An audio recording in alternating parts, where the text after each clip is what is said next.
अब लेते हैं अपन पॉपुलेशन डिस्पर्सन या इंटरनल डिस्ट्रीब्यूशन पैटर्न कि पॉपुलेशन के अंदर जो जीव हैं किस तरीके से रहते हैं, ग्रुप बना के रहते हैं या अकेले रहते हैं, छोटे ग्रुप हैं या बड़े ग्रुप के रूप में रहते हैं।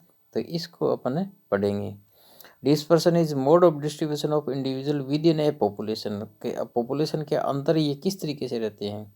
It greatly affect the internal structure and other characteristic of the population. तो ये जो पॉपुलेशन है उसकी अंदर की स्ट्रक्चर को और अन्य कई सारे लक्षणों को ये कंट्रोल करते हैं। Individual in A population exhibit 3 different pattern of distribution. जितने भी डिस्ट्रीब्यूशन है उनको अपन 3 कैटेगरी के अंदर डिवाइड कर सकते हैं। एक तो uniform distribution, random distribution and clubbed distribution.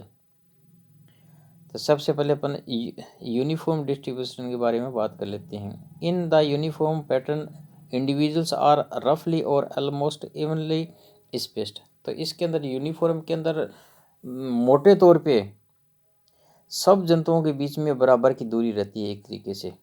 This pattern occur only in those population where competition between the individuals is severe और where there is a positive antagonism. तो ये उन जंतुओं के अंदर पाया जाता है जिनके अंदर एक तो पॉजिटिव एंटागोनिज्म हो, लड़ाई झगड़ा ज़्यादा होता हो या जिनकी टेरिटरी होती हो, और दूसरा जिनके अंदर कंपटीशन बहुत ज़्यादा हो पॉपुलेशन के अंदर, वहाँ अपने को यूनिफॉर्म डिस्ट्रीब्यूशन मिलता है। जैसे टाइगर की अपन बात कर लें, जो कॉर्निवोर्स हैं, टॉप कॉर्निवोर्स हैं, उनके अंदर इस प्रकार का डिस्ट्रीब्यूशन मिलता है। दूसरा है random distribution. In random distribution individuals of a population neither aggregate to form clump और nor they are evenly spaced. तो इसके अंदर ना तो क्लम्पिंग मिलती है और ना इनके अंदर वो इवनली स्पेस मिलता है। थोड़ा सा एग्रीगेशन, ये रैंडमली अरेंज रहते हैं, डिस्ट्रीब्यूटेड रहते हैं। They are irregularly scattered in the range of distribution. तो अपनी जो रेंज होती है डिस्ट्रीब्यूशन की उसके अंदर ये इरेगुलरली स्केटर्ड रहते हैं, बिखरे रहते हैं। Random distribution is rarely seen, कम ही मिलता है इस प्रकार का distribution. It occur only where the environmental is uniform and individual do not have a clumping tendency. तो ये उस जगह मिलते हैं जहाँ वातावरणीय कारक लगभग कांस्टेंट रहते हैं और जिनके अंदर क्लम्पिंग की इकट्ठा समूह बना के रहने की टेंडेंसी नहीं पाई जाती।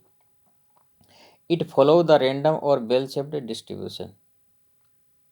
तीसरा है क्लम्प्ड डिस्ट्रीब्यूशन। इसके अंदर क्लम्प्ड रहते हैं। हनी बी, जैसे हनी बी एक छत्ते के अंदर रहती है, हनी कॉम्ब के अंदर रहती है, वास्प हैं, एंट्स हैं, ये जो सोशल एनिमल्स हैं ये क्लम्प्ड डिस्ट्रीब्यूशन के रूप में रहते हैं। द क्लम्पिंग और the aggregation is the commonest pattern of distribution of individuals. ये सबसे सामान्य तरीका है। Individuals exhibit varying degree of clumping but in a particular population they form groups of specific size। तो ये अलग अलग साइज के ग्रुप बना के रहते हैं। In animals it is represented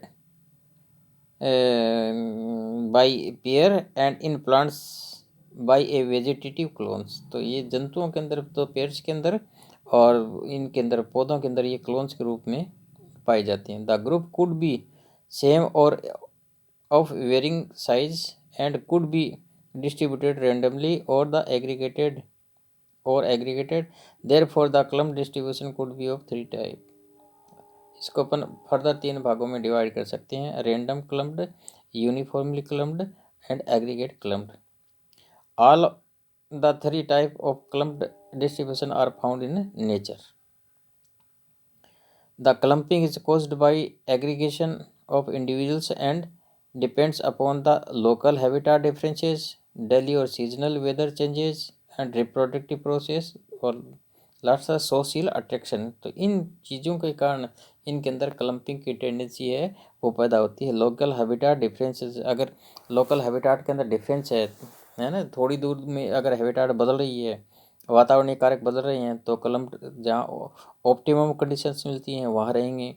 daily and seasonal weather changes के कारण भी क्लम्पिंग की जो प्रवृत्ति है वो आती है। रिप्रोडक्टिव प्रोसेस के कारण भी कुछ हद तक इनके अंदर ये गुण आ जाता है। सोशल अट्रैक्शन इनके अंदर पाया जाता है, जिनके अंदर ये एक साथ एक समूह बना के रहते हैं। Clumping in plants depend upon the first three factor, whereas social attraction is found in animals only, है ना। पौधों में और बाकी सब चीज़ें पौधे जंतुओं में समान होती है, उनके अंदर एक सोशल अट्रैक्शन की पौधों के अंदर कमी रहती है। Together with other three factors, therefore the degree of clumping in A population depend upon specific nature of habitat के ऊपर डिपेंड करता है, वेदर के ऊपर डिपेंड करता है, रिप्रोडक्टिव पैटर्न के ऊपर डिपेंड करता है, और डिग्री ऑफ सोशलिटी, उनमें सामाजिकता कितनी है उसके ऊपर क्लम्पिंग का जो साइज है वो डिपेंड करता है। द क्लम्पिंग और aggregation is the found in plant as well as in animals, but in certain group of animals it has taken the form of social aggregation. तो इनमें कुछ बढ़ते बढ़ते सोशल एग्रीगेशन का रूप ही ले लेते हैं। Honeybees, wasp and termites provide best example of social aggregation in invertebrate के अंदर ये बहुत सब शानदार एग्जाम्पल देते हैं। अब इस क्लम्पिंग के कुछ बेनिफिट्स हैं वो भी अपन देख लेते हैं।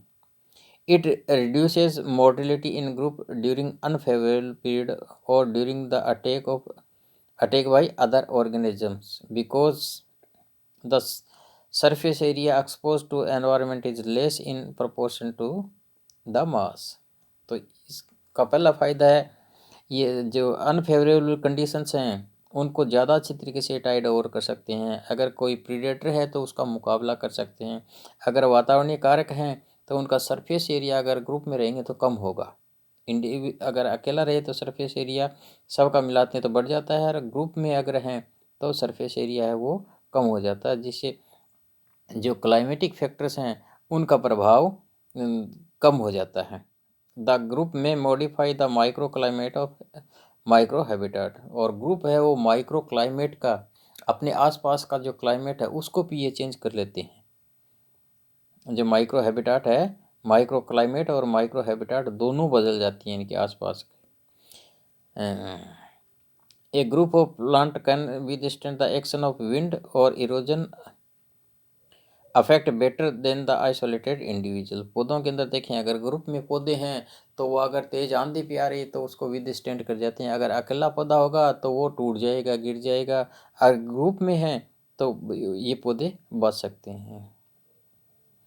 इसके अलावा देखें, fishes could withstand a given dose of poison introduced in the river much better than isolated fish. इसका एक्सपेरिमेंट किया गया है। अगर अपन कोई टॉक्सिक पदार्थ पानी में डाल देते हैं, या फिशेज है, अगर अकेली मछली होगी तो वो उसको सहन नहीं कर पाई। अगर ग्रुप में है तो वो उसको विदस्टैंड कर जाती हैं।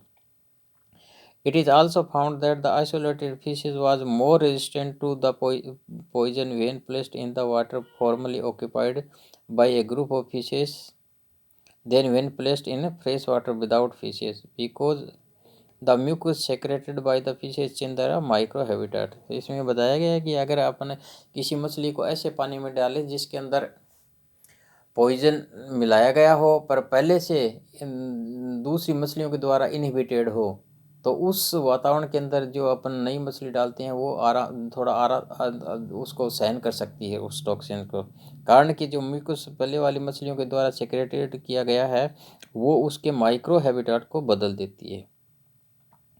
Colonial bird fail to reproduce successfully when colony size is small. Colonial bird के अंदर अपन देखते हैं जो कॉलोनी बना के रहते हैं, अगर उनकी कॉलोनी का आकार छोटा कर दें तो ये चीज़ें वो उनका जो रिप्रोडक्शन है वो कम हो जाएगा। पर अपन देखते हैं overcrowding is also harmful. It means the undercrowding as well as overcrowding are limiting factor, and the degree of aggregation as well as overall density is controlled by the aggregation and vary from different population। तो ये कुछ एक चीज़ें हैं जो population के character हैं। अब अपन कुछ एक देख लेते हैं कि ये पॉपुलेशन का रेगुलेशन कैसे होता है। तो पॉपुलेशन का रेगुलेशन मुख्य रूप से तो डेंसिटी के ऊपर डिपेंड करता है। उनको अपन डेंसिटी डिपेंडेंट फैक्टर कहते हैं, और कुछ एक होते हैं डेंसिटी इंडिपेंडेंट फैक्टर, उनके बारे में अपन पढ़ेंगे। तो डेंसिटी डिपेंडेंट जो फैक्टर हैं उनके बारे में पढ़ लिया। अब अपन देखते हैं डेंसिटी इंडिपेंडेंट फैक्टर, उनके बारे में पढ़ लिया। और अब ये जो डेंसिटी डिपेंडेंट फैक्टर उनके बारे में थोड़ा देख लेते हैं। तो इसके अंदर मुख्य कंपटीशन आता है। कंपटीशन रेगुलेट करता है डेंसिटी को। रिप्रोडक्टिविटी है वो कंट्रोल करती है। प्रीडेशन है ये कंट्रोल करता है पॉपुलेशन डेंसिटी को। पैरासाइटिज्म है ये कंट्रोल करेगा। एमिग्रेशन कंट्रोल करता है। डिजीज़ हैं ये कंट्रोल करती हैं। इसके अलावा सोशल बिहेवियर या टेरिटरिलिटी है ये इनकी इंटरनल स्ट्रक्चर ऑफ डेंसिटी को कंट्रोल करेंगे, स्ट्रक्चर को डिपेंड करेंगे। सोशल डोमिनेंस हायरार्की है वो इनको कंट्रोल करती है। होम रेंज है वो पॉपुलेशन साइज को कंट्रोल करती है। तो ये आगे के सिलेबस की बातें हैं जिनको आगे की क्लासों में अपन डिटेल के अंदर स्टडी करेंगे।